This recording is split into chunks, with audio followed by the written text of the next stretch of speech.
quando você sente uma dor física constante que incomoda e te leva ao médico, por exemplo, uma dor no estômago, você faz exames e sai de lá com o diagnóstico e o tratamento.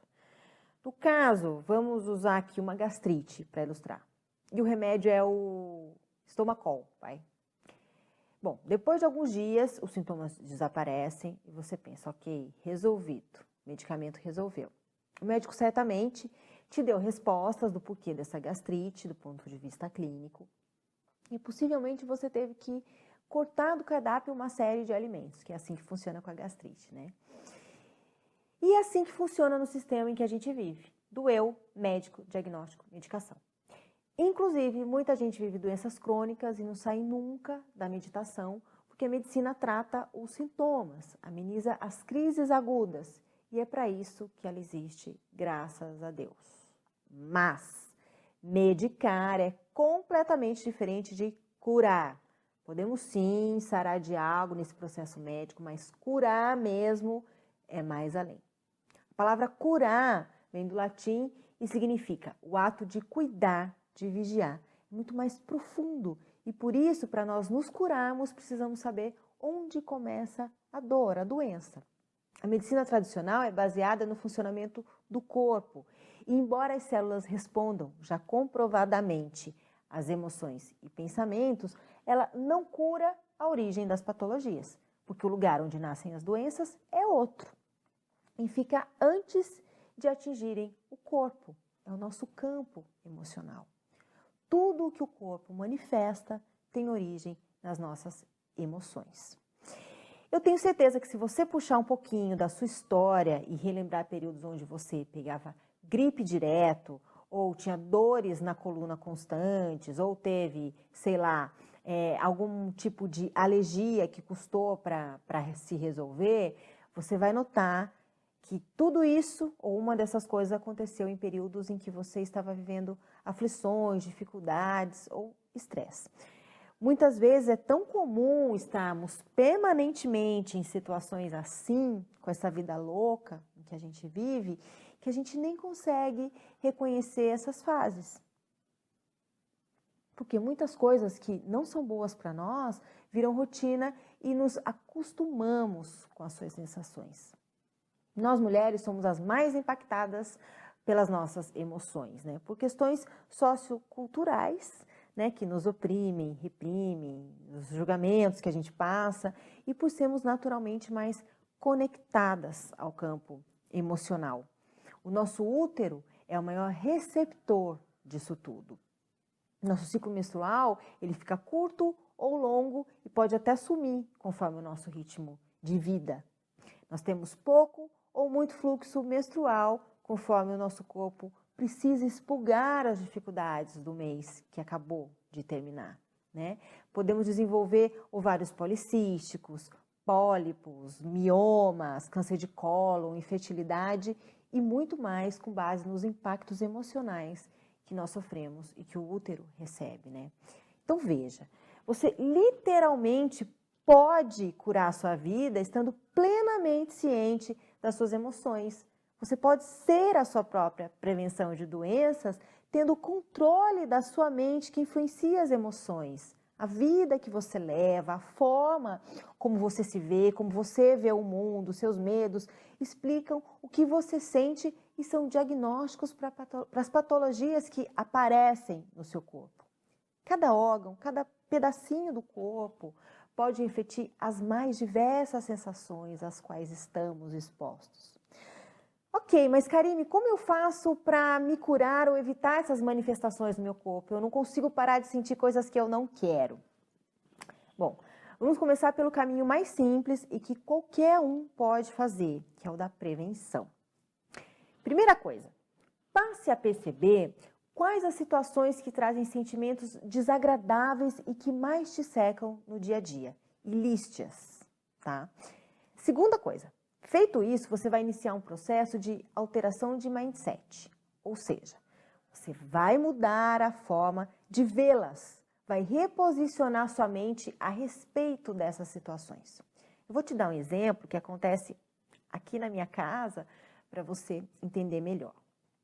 Quando eu conheci meu marido, o Anagara, ele tinha uma espécie de dermatite crônica que dava nos dedos das mãos e nos pés dele.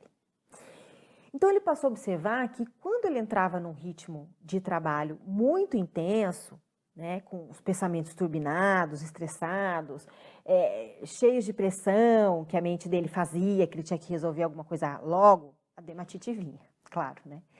Ele passou então a perceber que se preocupar demais não resolvia nada, só bloqueava soluções que precisavam chegar até ele, né? E estava refletindo no corpo. Com muito empenho, ele foi mudando a forma com que a mente pensava em situações assim, né? Lembrando que o turbilhão de emoções que estava rondando ele naquele momento já não podia mais ter espaço, porque ele já tinha entendido que aquilo não estava contribuindo, estava aparecendo no corpo, né? Então ele identificou a situação, os sentimentos, começou a dar um comando contrário ao habitual que a mente dele fazia toda vez que reiniciava esse ciclo. Ele também adotou a prática de meditar no fim do dia. Ele buscou meditações guiadas no YouTube mesmo. E essa é a terceira coisa que você vai fazer. Meditar é fundamental no processo de silenciar a mente e que resulta numa facilidade incrível de deixá-la bem posicionada para contribuir nesse processo. Eu também posso te ajudar com isso, pois é um assunto que a gente vai conversar bastante por aqui. Outra coisa que é tiro e queda para quebrar a repetição mental nas situações que você vai listar é simples. Parece muito boba, mas é poderosíssima. Passe a respirar conscientemente em todas as vezes que você perceber que os seus sentimentos começam a se envolver num padrão antigo, tá? Pare o que você estiver fazendo, onde você estiver e respire pelo menos 15 vezes seguidas. Lentamente e profundamente, inspirando e soltando pelo nariz, atento ao movimento que o corpo faz para respirar. Essa é uma técnica de mindfulness que te coloca na presença, é a mais simples de todas, e que funciona muito. Se você seguir esses passos simples, gradativamente sua mente vai se aquietar, se reposicionar, porque são passos que te voltam ao momento presente. Você vai ganhar leveza no seu dia a dia e vai iniciar um processo de prevenir o que antes se manifestava no seu corpo. Eu vi claramente esse mecanismo funcionar quando eu me recuperei do acidente que me deixou amputada, né? E vejo isso diariamente em contato com mulheres que buscam cura na ginecologia natural, que é uma outra área que eu gosto muito. E também nos homens que eu atendia no setor corporativo, justamente com o desenvolvimento pessoal, né? A cura das dores no mundo, ela está no mesmo lugar que as cria, se apropriando das emoções, a mente. E a cura está em detectar as criações da mente para bloquear as sensações que ela traz e que viram doenças no corpo. Eu precisaria de 30 dias para me recuperar do acidente que me quebrou inteira, se não fosse a minha mente ter aceitado as condições de cara e por isso ter trabalhado a favor do otimismo. Ela trabalhou a favor da aceitação, né, e capacitou meu corpo para eu me recuperar em 11 dias apenas. Mas veja bem, a medicina me salvou, né? Os medicamentos resolveram os sintomas agudos e se não fossem as cirurgias eu estaria inteira quebrada, eu fui reconstruída. Mas muito provavelmente eu não teria sobrevivido se os sentimentos de revolta, depressão, repúdio à nova condição tivessem se apropriado das circunstâncias. A maioria das pessoas que se queixavam para mim de algum problema de saúde, bastaram poucas respostas delas para algumas perguntas que eu costumo fazer sobre as histórias de vida, né? Como o trabalho que fazem, relacionamentos, medos, infância, para nós chegarmos à origem do problema e elas mudarem o mindset, reposicionarem a mente a favor e se curarem, né? Pessoas que vivem atentas ao presente, que têm atividades que pedem atenção plena, desenvolvem menos doenças. O que você pensa, o seu corpo sente, é químico e mágico. Você é a sua própria medicina. Então, policie os seus pensamentos para transformá-los a favor do seu bem-estar. A vida depende de como você a vê e não de como ela é. Viva com leveza!